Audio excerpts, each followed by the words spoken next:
सुप्रभात। मेरा नाम डॉक्टर अनीता जैन है। मैं राजकीय महाविद्यालय में सह आचार्य समाजशास्त्र के पद पर कार्यरत हूँ। राजकीय महाविद्यालय सिरोही मोहनलाल सुखाड़िया विश्वविद्यालय से संबद्ध है। मैं तृतीय वर्ष BA तृतीय वर्ष समाजशास्त्र के प्रथम प्रश्न पत्र के सेकेंड यूनिट का जो इमाइल दुर्खिम के द्वारा दिया गया सामाजिक तथ्य, उसके बारे में आपको बताना चाहती हूँ।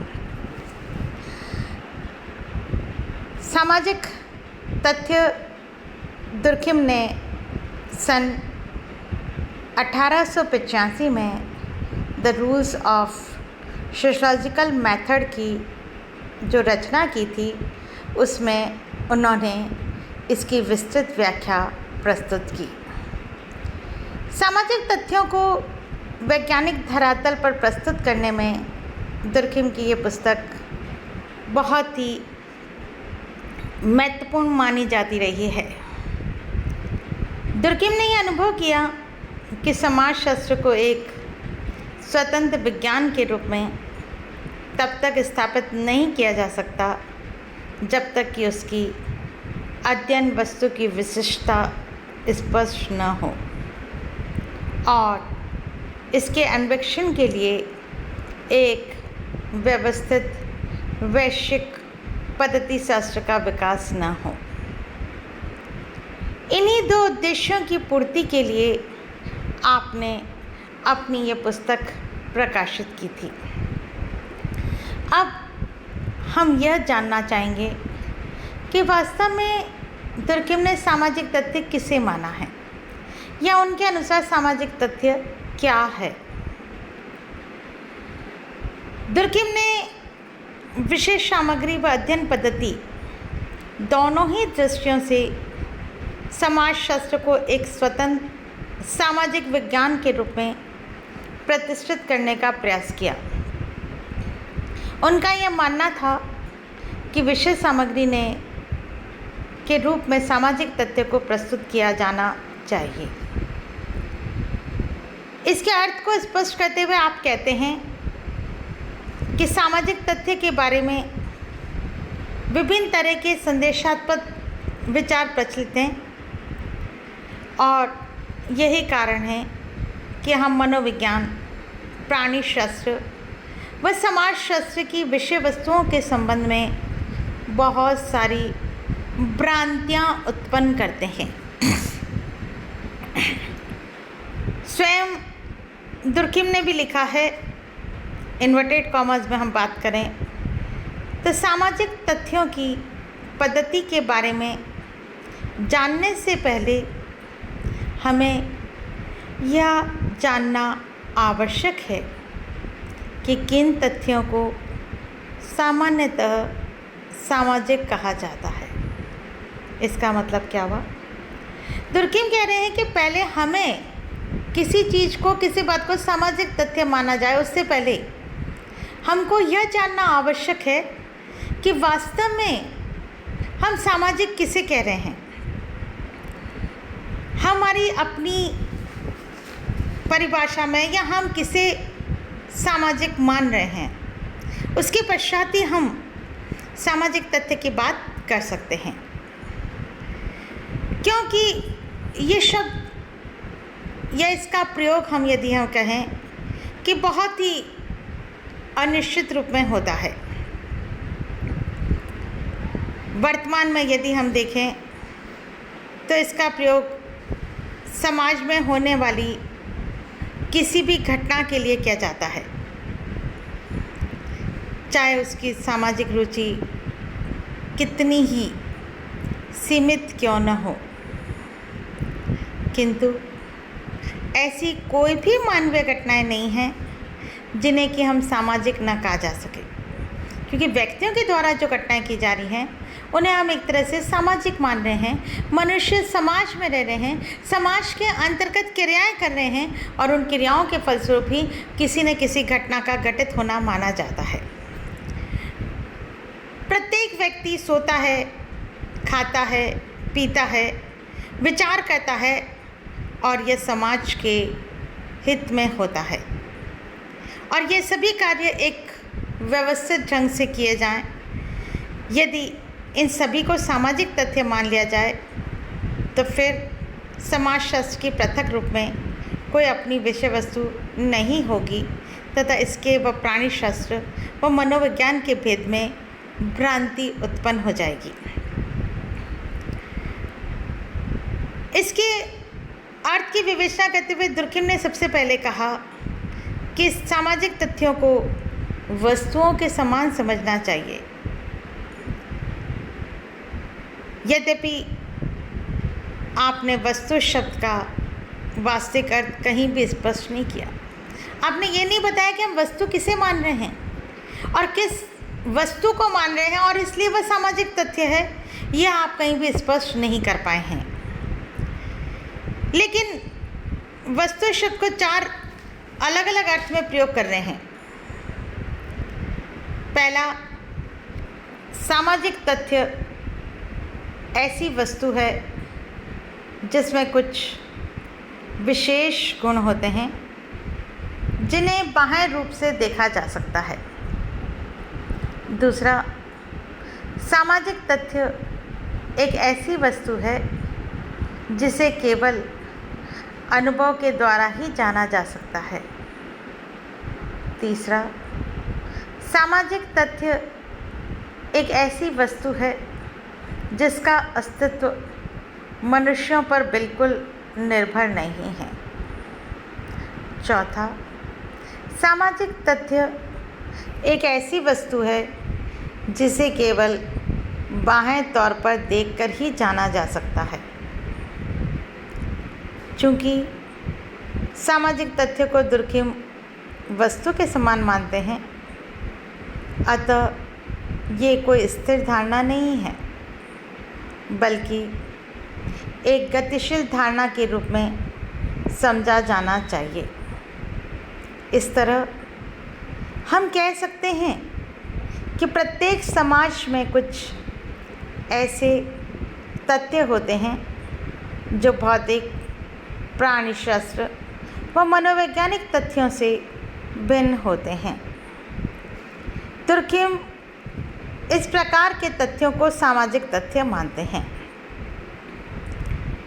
यहाँ हमें स्पष्ट हो गया होगा कि दुर्खिम के अनुसार सामाजिक तथ्य क्या हैं।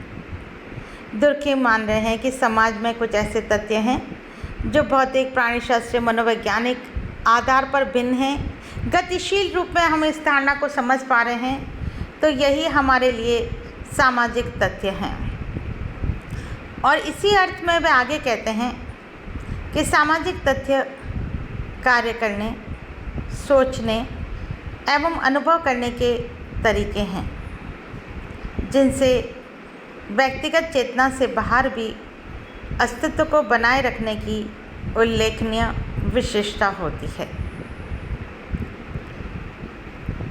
एक अन्य जगह दुर्खिम ने लिखा है कि इन्वर्टेड कॉमास में कि सामाजिक तथ्यों से कार्य करने, सोचने, अनुभव करने के तरीके सम्मिलित हैं जो व्यक्ति के लिए बाहरी होते हैं, वह जो अपनी दबाव शक्ति के माध्यम से व्यक्ति को नियंत्रित करते हैं। इसका मतलब हर काम को करना, सोचना या अनुभव करना का एक तरीका होता है और वह तरीका वह कह रहे हैं कि व्यक्ति की अपनी सोच से बाहर है, मतलब व्यक्ति से बाहर है और बाहरी शक्ति के द्वारा उस पर नियंत्रण डल रहा है और वह उसको कार्य करने के लिए नियंत्रित करती है। दुर्खिम ने इसकी विस्तृत विवेचना अपनी पुस्तक के प्रथम अध्याय के अंतिम भाग में इसकी एक सारगर्भित परिभाषा दी है और वह है, इन्वर्टेड कॉमास में हम बात कर रहे हैं कि सामाजिक तथ्य क्रिया करने के वे सभी निश्चित या अनिश्चित तरीके हैं जो व्यक्ति पर बाह्य दबाव डालने में सक्षम हैं, अथवा ये क्रिया करने के वे सभी तरीके हैं जो किसी समाज में सर्वत्र पाए जाते हैं, जबकि इसके साथ ही ये अपने आप में व्यक्तिगत अभिव्यक्तियों से स्वतंत्र अपना एक अलग अस्तित्व रखते हैं। तुर्कहेम द्वारा दी गई इस परिभाषा से यह निष्कर्ष निकलता है कि सामाजिक तथ्य वस्तुएं हैं। ये मानव के समाज सम्मत व्यवहार करने, क्रिया करने, सोचने, विचारने आदि के तरीके हैं। ये सामूहिक चेतना व सामूहिक अंतर्विवेक है। ये व्यक्ति से बाहर होते हैं, वह व्यक्ति पर नियंत्रण रखते हैं। जनरीतियाँ, प्रथाएं, रूढ़ियाँ, संस्थाएं, धर्म, नैतिकता, रीति रिवाज, जनमत, परंपरा, प्रचलित विश्वास आदि इसके उदाहरण हैं। यहाँ हमें और भी स्पष्ट होता है कि ये व्यक्ति से पूर्णतः स्वतंत्र हैं तथा व्यक्ति को समाज द्वारा स्वीकृत व्यवहार करने को बाध्य करते हैं। इसे और अच्छे प्रकार से समझने के लिए हमें इसकी विशेषताओं को देखना होगा।